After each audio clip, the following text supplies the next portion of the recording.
Hello dear students, math second में आपका unit चल रही है ज्योमेट्री।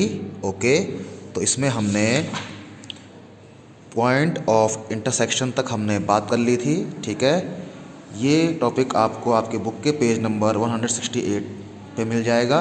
ठीक है, आज हम बात करेंगे एंगल्स की। ओके, और ये टॉपिक आपको आपके बुक के पेज नंबर 169 पे मिल जाएगा। ओके, तो आज हम बात करते हैं एंगल्स की। तो क्या कह रहा है एंगल्स में? An angle is the space between two intersecting lines. ठीक है, इस फिगर में देखिए, यहाँ पे टू इंटरसेक्टिंग लाइंस हैं, ये ए बी और सी डी।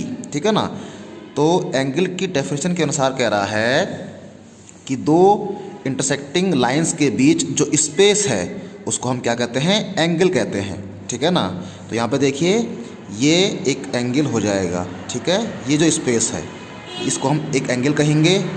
इसी तरह से इसको भी हम एक एंगल कहेंगे। ओके, ठीक है, एंगल को हम एग्जाम्पल की हेल्प से समझते हैं। जैसे कि अगर आप एक सीज़र यानी कैंची को लेते हैं, तो कैंची की ये जो दो आर्म्स हैं, इनके बीच जो स्पेस है इसको हम एक एंगल कह रहे हैं। ठीक है ना, सीजर्स की ये दोनों आर्म्स क्या हैं? इंटरसेक्टिंग लाइंस हैं। ठीक है, और इनके बीच ये स्पेस है, इसको हम कह रहे हैं एंगल। ठीक है, इसी तरह से अगर हम एक वी ड्रॉ करते हैं, तो वी में दो इंटरसेक्टिंग लाइंस हैं और इनके बीच जो स्पेस है उसको हम एक एंगल कह रहे हैं। ठीक है, इसी तरह से देखिए, अगर आप अपने लैपटॉप को ओपन करते हैं तो कीबोर्ड की जो सरफेस है और मॉनिटर की जो सरफेस है, ये दोनों इंटरसेक्टिंग लाइंस हैं। इनके बीच का जो स्पेस है उसको हम एंगल कहते हैं। ठीक है, तो एंगल क्या हो गया? An angle is the space between two intersecting lines, यानी कि अगर कोई भी दो लाइंस हैं जो कि कहीं पे मीट कर रही हैं तो उनको हम कहेंगे इंटरसेक्टिंग लाइंस, और उन इंटरसेक्टिंग लाइंस के बीच के स्पेस को हम कहेंगे एंगल। ठीक है, थोड़ा सा और बातें क्लियर करते हैं एंगल के बारे में। आप इन तीन फिगर को ध्यान से देखिए। ठीक है ना, पहले हम इस फिगर की बात करते हैं। देखिए, यहाँ पर ये टू इंटरसेक्टिंग लाइंस हैं। ठीक है, ओ ए और ओ बी, ये टू इंटरसेक्टिंग लाइंस हैं। तो इनके बीच जो ये स्पेस है उसे हम कह रहे हैं एंगल।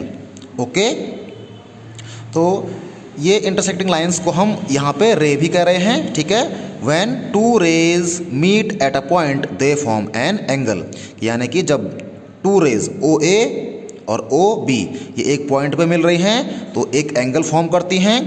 और जिस पॉइंट पे ये मिल रही हैं, यहाँ पर पॉइंट ओ पे मिल रही हैं, तो इस पॉइंट ओ को हम कहेंगे वर्टेक्स। क्या कहेंगे? इसको हम वर्टेक्स कहेंगे।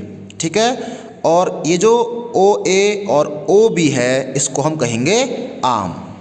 ओके स्टूडेंट्स, अभी जब आप इसको लिखेंगे तो ध्यान रखिए, आपने सिर्फ वो चीज़ लिखनी है जो कि मैंने अंडरलाइन कर रखी हैं। ठीक है ना, जो मैंने अंडरलाइन कर रखी हैं वही लाइंस आपको लिखनी है, ये वाली लाइंस। ठीक है, जो कि मैंने अंडरलाइन कर रखी हैं, लेकिन ये फिगर आपको तीनों बनाने पड़ेंगे। ठीक है, नेक्स्ट पेज पे आते हैं, पेज नंबर 170 पे। यहाँ पे देखिए क्या है? नेमिंग एन एंगल, कि हम किसी एंगल को नाम कैसे देंगे। ठीक है ना, तो यहाँ पे देखिए, यहाँ पे टू इंटरसेक्टिंग लाइंस हैं, ओ ए और ओ बी। ठीक है ना, मीट कर रही हैं पॉइंट ओ पे, जिसको हम वर्टेक्स कह रहे हैं। तो कभी भी जब हम एंगल का नाम लिखेंगे तो वर्टेक्स हमेशा बीच में आएगा। ठीक है ना, तो कैसे लिखेंगे? The angle in the figure is called angle. ठीक है ना, इस तरह से आप एक एंगल बनाएंगे। ये एंगल का साइन होता है, यहाँ पर भी लिखाया हुआ है। ठीक है ना, इस तरह से आप एंगल का साइन बनाएंगे। ओके, फिर आप लिखेंगे angle A O B, angle A O B लिखेंगे, और या बी एंगल बी ओ ए। ठीक है ना, आप लिखेंगे एंगल ए ओ बी या और एंगल बी ओ ए। ठीक है ना, ये दोनों एक ही एंगल के नाम हैं, लेकिन इसमें ध्यान रखना है कि जो वर्टेक्स है जहाँ पर दोनों रेज या इंटरसेक्टिंग लाइंस मीट कर रही हैं उसको आपने बीच में लिखना है। ठीक है ना, और एक चीज़ का और ध्यान रखना है कि जब भी एंगल का नाम लिख रहे हैं तो उसके आगे एंगल का साइन पुट करेंगे। ठीक है। सो डियर स्टूडेंट्स, जो मैंने ये यहाँ पे अंडरलाइन कर रखा है वो आपने लिखना है। ठीक है ना। और फिगर आपको सारे बनाने हैं। ठीक है। तो आज का काम क्या हो गया आपका कि आपने एंगल को समझना है, एंगल की डेफिनेशन को आपने लिखना है और इसको समझ करके आपने ये फिगर भी ड्रॉ करने हैं। और जिनको मैंने अंडरलाइन कर रखा है जिन सेंटेंस को, वो आपने लिखने हैं। Okay, thank you.